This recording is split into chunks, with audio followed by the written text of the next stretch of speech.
right, thank you, Mitchell. I am Tom Downey. That is Harris Rubenstein alongside me.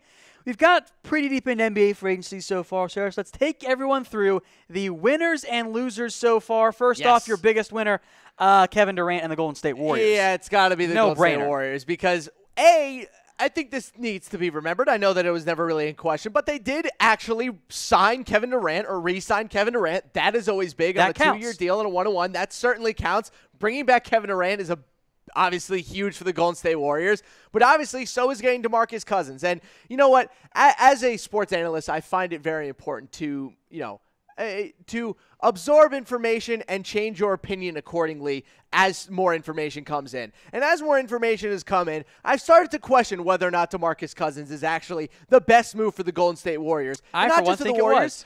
Is DeMarcus Cousins going to the Warriors the best move for DeMarcus Cousins? Because let me ask you a question, Tom.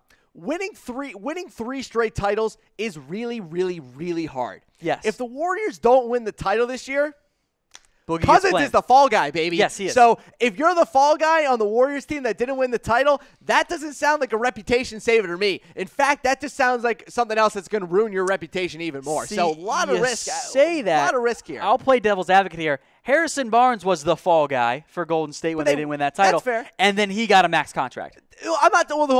I'm not saying that Boogie's not going to get paid next summer. He is going to get paid. But the whole reason he did this was to repair his image. If the Warriors lose and but when Golden State wins the title, it'll all be fine. We'll see. And then Boogie will have his ring, and then he'll go get paid in the offseason. According to David West, the Warriors went through just an unbelievable amount of locker room turmoil this offseason or this past season, which none of us are allowed to know about or apparently will ever know about. Because they actually lost some games. Draymond Green ends up writing a book about all of this because it's going to be from Draymond. But I don't know. If they can go through what they did last year, I'm worried about adding Boogie. We'll see. For whomever says Boogie's not athletic, yes, he is. Even though the Achilles injury will sap some of that. On to the next biggest winner, and a no-brainer, right?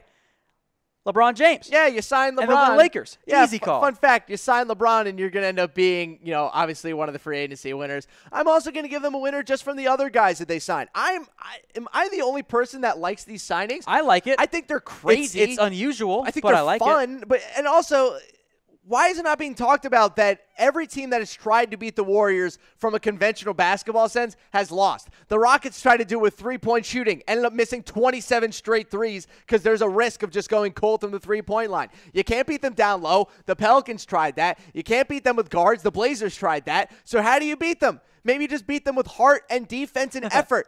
And that's what the Lakers have signed. They signed heart, defense, and effort.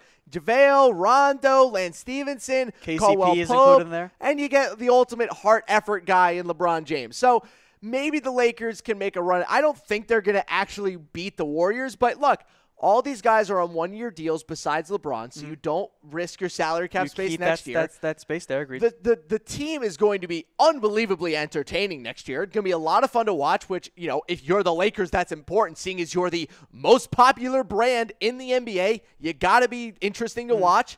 And the team is going to be fun, and I think that's important. They just don't have many shooters, and I saw that in the comment section, and I think that's a fair question. I also think that with this Lakers team with LeBron, very clearly they're trying to find a way for LeBron to not be going 100% all the time. They want some of the playmakers on this team to take a little stress. All right, next winner here is the Oklahoma City Thunder. They kept Paul George on a 4-year deal, not a 1-and-1, not a 2-and-1.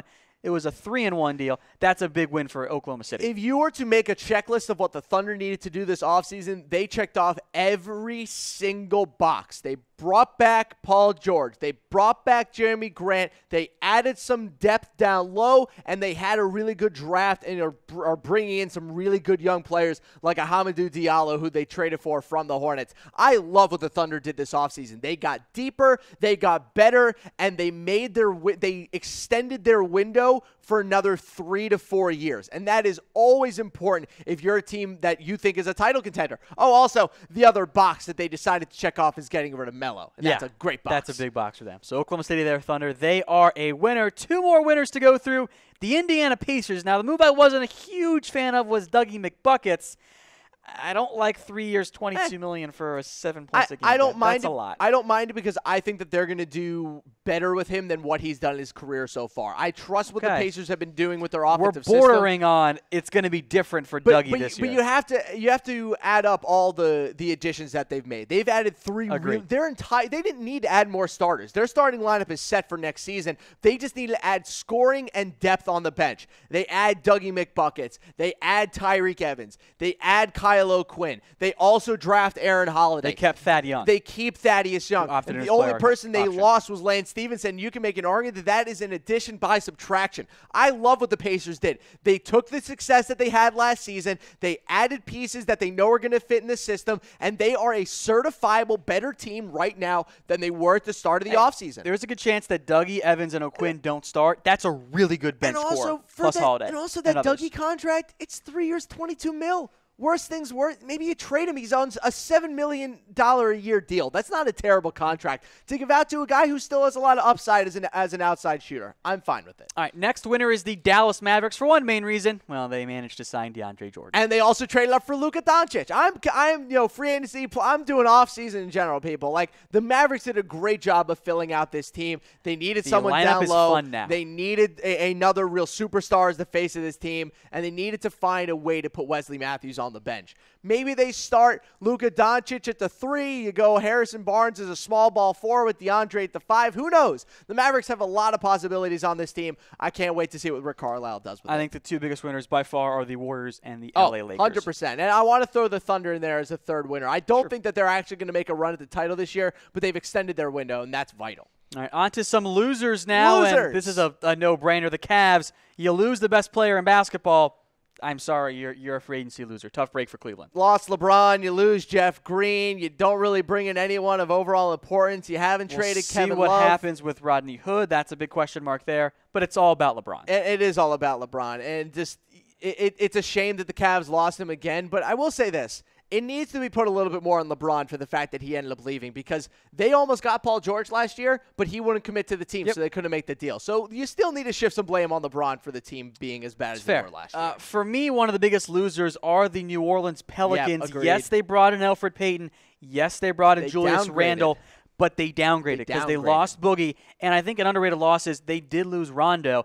And Rondo was a big factor for the Pelicans team. He was a great player for them last year. He was really not prime Rondo, but he wasn't like Mavs Rondo. He was great in the playoffs. And I think we've seen a lot of videos fly around on him of like the wired up videos of him on defense, calling out shots, calling out shift changes. Savant. He is. He's an unbelievably intelligent player. And you could see Anthony Davis loved having that kind of guy out there, because Davis is the same way. He's an unbelievably intelligent player, high basketball IQ. He never had a guy who could match him with intelligence like he had with Rondo. You're gonna see a big difference between Rajon Rondo and Elfrid Payton this year, people. Yeah. If you're a Pelicans fan, you will see an active difference between those two. And look, you downgrade from Cousins to Julius Randle. I like Randle. I think he's a good player, but he's not DeMarcus Cousins. Two more losers to go through here. The Houston Rockets. Yes, they retained Chris Paul. Don't care. That was a win, but losing Trevor Ariza, losing Luke Mbah-a-Moute, two of your most important wing defenders, and you brought in Michael Carter-Williams, and you kept Gerald Green. And you upset Clint Capella now. Dare I say that signing Chris Paul to that deal maybe makes the Rockets a little bit more of a loser, just because giving $160 million to a 33-year-old, regardless of who that is a risk. No, because the alternative was losing Chris Paul. That's fair. That is fair. But, I mean, you look at the rest of their moves. I mean, are they really going to replace Trevor Ariza with Michael Carter-Williams? Michael Carter-Williams attempted 2 threes last year. One of them was a chuck at the end of the half. So he attempted 1 3 last year. I don't get what the Rockets are doing. The new owner says they aren't worried about getting into luxury tax, but they give Chris Paul $160 million, but they won't bring back Ariza, and they won't give Capella the money he wants. I don't understand what they're doing. All right, one more loser for you here, Harris. It's the Clippers, because you just number one loser. Don't understand what they're doing. Go ahead. What are you doing? On your rant. It doesn't make sense. So the people you add. All right, let's go through who they added first before they even lost. They add Luke Mbah-a-Moute. Why? They add Mike Scott. Again, I ask, why? They need backup bigs. Oh, that's great to go along with Danilo Gallinari. And they re-signed Avery Bradley because that's what the Clippers need. They got all the guards. More guards. What are you doing? I don't understand. Like, there's no path for the Clippers right now to be a good team next year. They don't have enough players. Their starting lineup got too for many next players. year. They don't have enough good players. Their starting lineup is going to be like Patrick Beverley, Jerome Robinson, Tobias Harris, Gallinari, and Marcin Gortat, with a bench of Luke Mbah-a-Moute, Mike Scott, and a SGA. bunch of other rando dudes. SGA is the only player I'm excited to watch on their team next year. Lou Williams is there Why too. is Lou Williams on this team? Like, none He's going of to get this traded. makes I'm telling you, sense. he's going to get traded. None of this makes sense on the Clippers. The Clippers are accumulating assets. They're doing the old NBA offseason, sign a bunch of players, and then trade them for picks. You know what? One more thing about this. That's what they're doing. Quote the San Antonio Spurs in their trade talks with Kawhi, the Clippers' assets suck. Yeah. They suck, and that's the only reason why they're not going to get Kawhi. All right, folks, that is Harris Rubenstein. I'm Tom Downey. We're going to put the show on loop here, and we'll be in the comment section responding to anything, so don't go anywhere, and we'll see you again in just a second.